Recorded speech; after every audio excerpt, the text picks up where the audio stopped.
Hi, so I just wanted to go over a few homework problems for worksheet 8, angle properties. So I'm going to go through a few and let me know if there's any more that you want me to do after. So in a question like number 1, now that we're working with radians, it says to find the measure of the angle.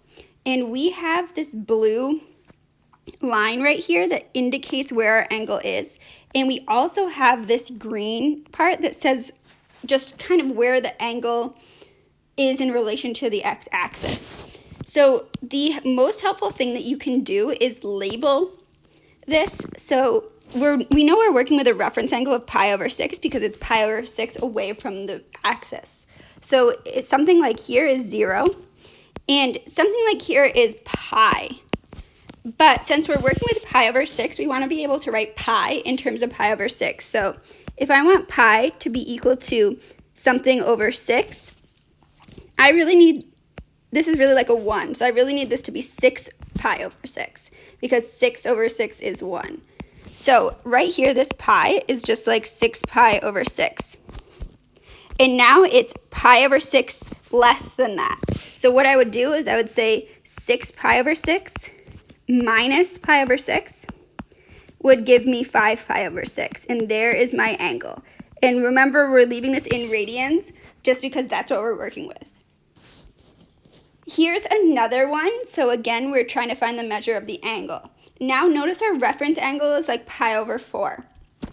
So if we think about this thing right here is 0, and here is pi. Now if I want to write pi in terms of pi over 4, this is really like a 1 pi, so this would be 4 pi over 4. Now if all the way this way is 4 pi over 4, but I'm subtracting the 3 pi over 4, I'd write 4 pi over 4 minus 3 pi over 4, and I'd get pi over 4. Now there's one more thing you need to be careful of. Since this angle is going the opposite direction, it's going clockwise, that's going to be a negative pi over 4. So our final answer is negative pi over 4. So just remember, if we're going clockwise, it's negative, and if we're going to counterclockwise, it's positive.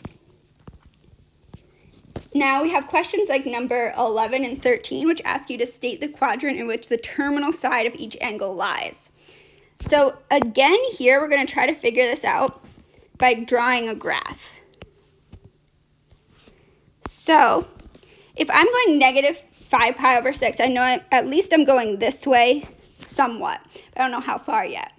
Now what you need to do is kind of figure out where you are. So if here's 0, and here's like going pi or negative pi, again, I want to write pi in terms of pi over 6, so this is 6 pi over 6.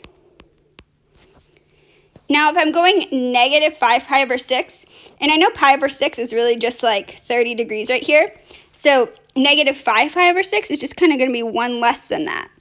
So 1 less than that is going to be right here. So here is my angle of negative 5 pi over 6. Now this is in quadrant 3. So our answer for this is quadrant 3.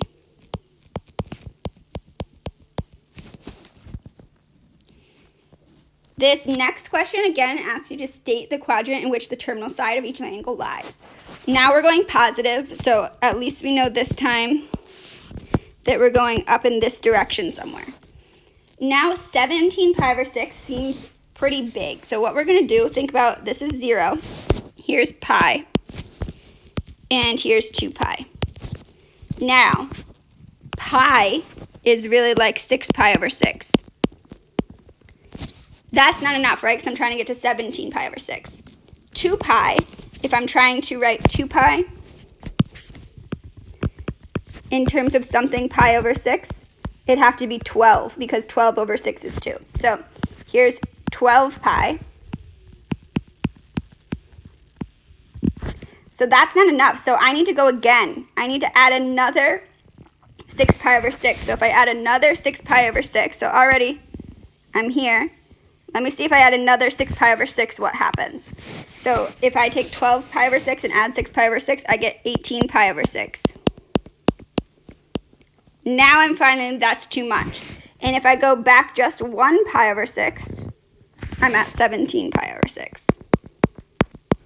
So my answer, what my angle actually looks like, is it goes around once, and then it goes around again. And there's 17 pi over 6, which is in quadrant 2. So our answer, all I was actually looking for, was for us to say this lies in quadrant 2.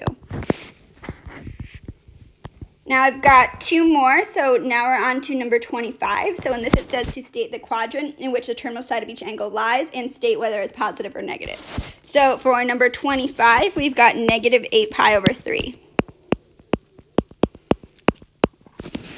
I know now I'm going backwards, so when I draw my graph, I know I'm going to be going some way this way. Now I'm working with pi over 3, so I'm going to label things, so like 0 and pi. If I'm working in pi over 3, then 1 pi is really like 3 pi over 3. So here I'm at 3 pi over 3. So that's not enough. I need to keep going. If I do 2 pi, that's really like 6 pi over 3. So again, that's not enough. So I'm already all the way once around. Now let's see if I add another pi, what happens. If I add another pi, or if I add these two together, then I'm at 3 pi, which is really like 9 pi over 3. So finally I realize that's too much. I need to back off 1. So here's 9 pi over 3. If I back off 1, I get to 8 pi over 3. But remember, we're working with negative, so that's why I was going around the other direction. So I go all the way around once, and then a little bit around again. I end up at quadrant 3.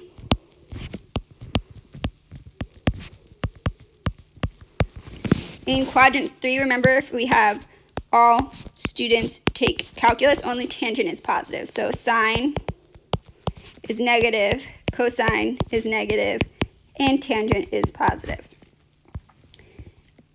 Then our last problems are to find the reference angle. So in something like 31, they give us this negative 19 pi over 6.